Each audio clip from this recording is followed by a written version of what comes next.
Remember, we're not the ones making the claim, so we don't need the sources. It's up to the United States government, who's claiming that there are concentration camps in China, to prove that they exist to begin with. These are satellite pictures that are used as evidence that prove that, yes, there are buildings in China.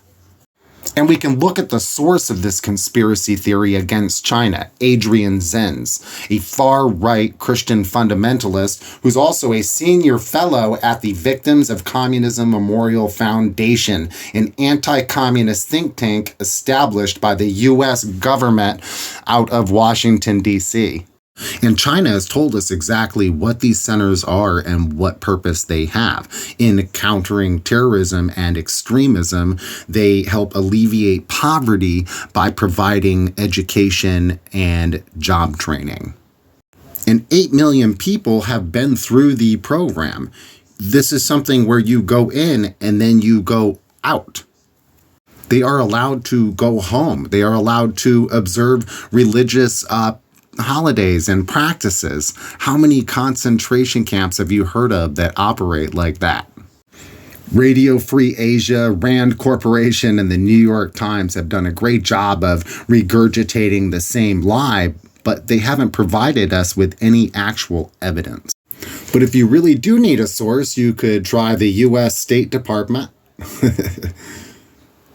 And headlines like this don't offer any credibility to the United States and Zen's conspiracy theory. UN body rejects debate on China's treatment of Uyghur Muslims and blow to West. And after that failed vote, China's foreign ministry issued a lengthy statement saying that for some time now, the U.S. and some other Western countries have been misinforming the public in order to manipulate in the name of human rights, simply to smear China's image and contain China's development. The issues that the Human Rights Council truly needs to focus on are the serious human rights violations concerning the U.S., the UK, and some Western forces, including systemic racism and racial discrimination, the rights of refugees and migrants, rampant gun violence, unilateral coercive measures, and massive killings of innocent civilians in overseas military operations. China has invited the United Nations to the region, who has not found concentration camps. They invited dozens of Islamic countries to visit, and they did not find concentration camps.